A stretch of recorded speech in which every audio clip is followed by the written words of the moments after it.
In this video, we're going to talk about the non-negotiable things that he must pay for in order to have access to you. Now, every relationship is different.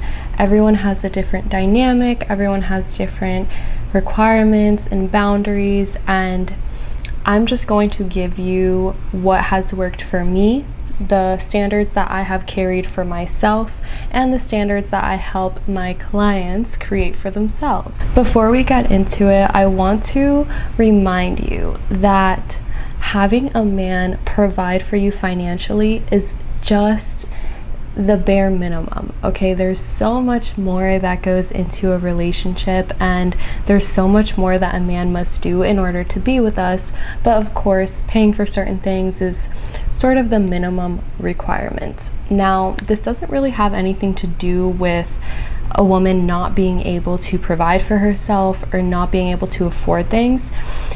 It really goes beyond that, and it goes into the fact that if a man doesn't invest in you financially, chances are he's not going to develop those feelings for you. So by doing this, by having these standards, not only are you protecting yourself, but you're also able to then weed out what men are truly interested in you and what men aren't.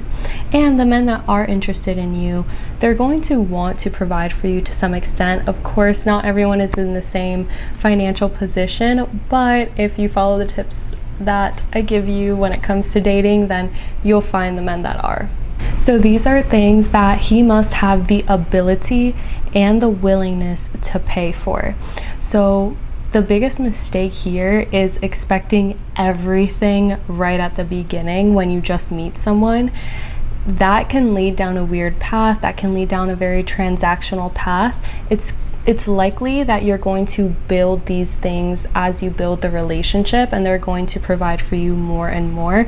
Like I said, every man is different. Some men will spoil you right at the beginning. Some men like to protect themselves a little bit more and get to know you before they go all out and spoil you. But there are bare minimum things that, regardless of how long the relationship is, they're going to pay for. The first bare minimum thing that he is going to need to pay for in order to have access to you is any time or anything required on the dates. So if you're going out to dinner, he will be paying for that. If you're going to the store, if you're going to an event, he will be paying for the tickets, he'll be paying for the food, anything associated with that. This also includes your transportation. So if you have to Uber, if you have to do whatever it is that you need to do to get there, like, he will cover that. Oftentimes they'll just go and pick you up. It's very rare that he's gonna say, oh, let's just meet there, unless it's a distance where it makes sense for you guys to meet there. But most of the time he'll pick you up. Of course, if you're just meeting someone, I recommend not letting them come get you at your house, because if the date doesn't go well, then they know where you live and you're also in the car with them. So I would just wait before that. If anything, you can Uber or you can ask a friend to drive you. Once you guys become a little bit more serious, then chances are it'll escalate to the next level. So this is where he's going to start covering things like food, gas, maybe your phone bill, certain things that are kind of basic necessities. And that is not necessarily because you need someone to pay your bills. Maybe he provides in a different way, maybe he compensates with gifts or in other ways, but it's more so the thought of it. It's more so he's wanting to make sure that you're good, everything is great, and you are able to spend time with him, right? So if he's not really giving this kind of energy, if he doesn't initiate it, and if you ask and he doesn't feel comfortable with that, then that is okay. But understand that you're going to have to withdraw your energy a little bit, because if you're constantly visiting someone, and let's say you're always going to their house, right? Or you're always driving to meet them somewhere, the least that they could do is help you with gas. And if they're not able to do that, again, that's a huge red flag, because if you're looking to be with a provider, then how are they going to provide for your children? How are they going to provide for you if they can't even pay for gas, right? So part of this is not just because you need the money. It's mostly to see like, how much is this man willing to put into the relationship? And if you get them investing in you right from the beginning, then they're more likely to be emotionally invested in you. So if he's been paying for your bills, if he's been helping you with food, helping you with this and that, and buying you gifts, he will more likely think twice before doing something shady, or before disregarding you or disrespecting you, or even the things that are not malicious that guys just do not knowing. Like, he's going to be more likely to treat you with care, because if he loses you, he also loses that investment. So if he's bought you all these gifts, if he's paid for all these things all these months, and then he starts an argument or ruins the relationship in some way, you walk away keeping that thing that he invested in you, but he leaves empty, right? So men are more likely to be on their best behavior when they have a financial stake in the relationship. So that's why I see a lot like women that will give themselves to men without having any of these requirements up front, and then they get treated poorly, or they get disregarded, or they get ghosted, and they think that this man is just evil, where yeah, maybe he did something bad, but if you had set yourself up better, he would not have done that, right? Obviously, some guys are just mentally ill and they have their own problems, but if you have these goddess dating codes that I talked about in the last video, you have your boundaries, then you'll be able to easily filter out these men, because they won't even make it far enough to be able to take advantage of you. So how can someone take advantage of you if they don't even meet the requirements to have access to you? Do you see what I mean? So you are actually protecting yourself, and you are almost like repelling the men that wouldn't be able to qualify anyways. Then once this goes to the next level, maybe now you'll be staying together, living in the same house, or maybe you're still living apart, but he'll be helping you with your rent. He'll be helping you with your housing expenses. This would be when it gets more serious. So I'm not going to say that this is going to be the case the first month you start dating, because he doesn't know you like that. All right, he's not there yet. You're probably not there yet. You don't want to let him take on all of this if you're not even sure that you like him either. So this will probably be later down the line, but at some point he will need to start taking care of the home expenses. Now, like I said, every relationship is different. So if you have a dynamic where you're okay splitting bills 50-50, that is up to you. I don't recommend that, simply because it opens yourself up to be taken advantage of. So I'm not saying that you can't pay for anything in the household, but I will say that he should at least be able to cover like the basic home expenses. Maybe you can use your money for groceries or vacations or additional things, but if he can't cover like just you guys living together, then again, that's another red flag. It's not that he's a bad person, it's that he probably just needs to focus more on building his career. Now, of course, all men are at different stages in their careers and different stages in their businesses.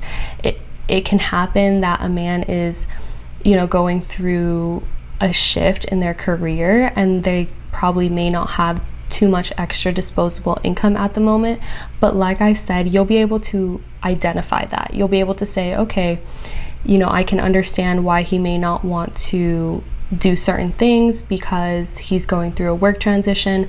But then that is your opportunity to say, all right, well, if he's not ready, then why am I giving him something he's not ready for? You know what I mean? Because then they don't appreciate you as much. If you say, okay, it seems like you're not really ready for a long-term relationship right now. If that changes, let me know. I'd love to get to know you better in the future, but right now I'm looking for a serious relationship that I can be in right now. So sometimes it's a timing issue, and if that's the case, that's the case. You may not be able to overcome that. Maybe you'll just have to find somebody else.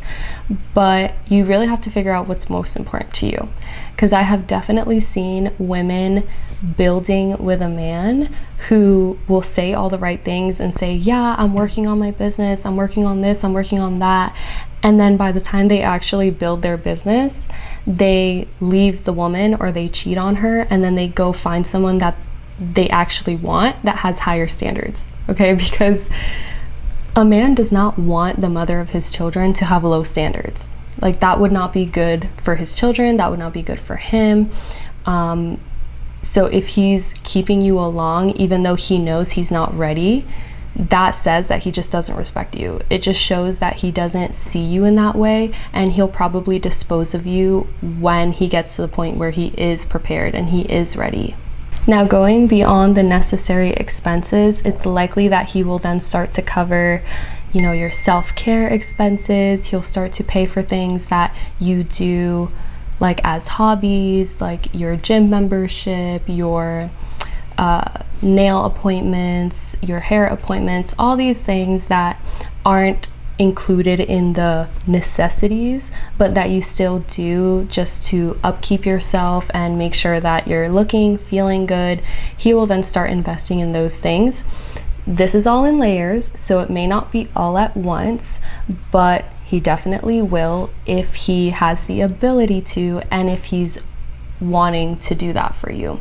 Now, of course, if you are expecting to receive all of this providing and all of this support, then you also have to be willing to become the reciprocal of that. So being able to express gratitude, being able to energetically receive these things and surrender to the relationship in a way that makes you comfortable. Now, I feel like surrender has a very weird connotation because people think that if a man pays for everything, that you have to then be their slave or their maid. I'm here to tell you, at least me personally, I'm not a maid. I cook when I want to cook. I clean when I want to clean. We have people that come and do the deep cleaning in the home. So anything that's like superficial cleaning stuff, like I'll do it, he'll do it. He also loves to cook. We go out to eat a lot. So by no means am I a maid, am I a servant. Like, we are very much equal partners in the sense that there's no like household thing that I have to do just because he's providing for me. So in terms of like the household responsibilities, you guys can split that up however you feel comfortable. Maybe you want to take care of the laundry, maybe you want to cook, maybe you want to clean. But if you hate doing those things, communicate that with him and figure out something that works for everybody. Obviously, traditionally, women would do all of the home things because the men were out at work every day. But now, if you also work, or if he works from home, or if you both work from home, it doesn't make sense that only one person would take care of all the home things. So in terms of that, it's really up to you how you want to split that up. At the end of the day, the things have to get done. So if you don't have help with that, then maybe you'll have to do it yourself. But think about it like this. If you were living alone, you would have to do these things anyways. Like, if you were by yourself, you would have to cook for yourself, you would have to clean for yourself, you would have to do all these things for yourself. So if you're doing it for one additional person, I don't see a problem with that. The problem comes when you think that you have to simply because he's providing for you financially. Now, here's the thing that a lot of you are going to get triggered when I say this, especially if you're a guy watching this, which if you are, I'm sorry, I don't want to hurt your feelings, but what a man brings to the table versus what a woman brings to the table is completely different. The world has you confused thinking that we all have to bring the same things and split everything equally, and that's really not the case. There's masculine energy, there's feminine energy, and they come together, they complement each other. So they're almost like polar opposites that complement each other. So if you have two masculine dominant beings together, they're going to clash. They're going to clash. That is why I see a lot of women that are in relationships that they want to split everything 50-50. The man will revert to his feminine energy and then stop working, sit on the couch playing video games all day, go out with his friends, go to the clubs and cheat and do all these nasty things because he's not able to fully be in his masculine and do the things that he knows he should be doing, correct? And then you, at the same time, as the woman, when you're overworking, providing, taking that masculine role when you don't want to, when it's not something that fills you up, then you're almost abandoning that soft feminine side that needs nurturing, care, and love. And then you're not getting that good polarity in the relationship. So here's the thing. Every relationship is different. I'm not going to tell you what to do with your life, but it does not matter if you need the money or you don't need the money. You requiring a man to provide certain things financially, that will save you so much heartache. It will save you so much stress, and it will keep him in line, okay? Because when someone feels like they don't have a purpose, if someone's in a relationship and what the other person does everything and provides everything, and this person feels like, okay, well, what do I do? What am I needed for? She doesn't even need me for anything. What's the point, right? They feel that way, and that's why they start acting up, okay? So a lot of you can solve your relationship problems by simply asking for more, requiring more. It's not to say that you can't work and you can't have a job and you can't earn money and you can't contribute. Yes, you can.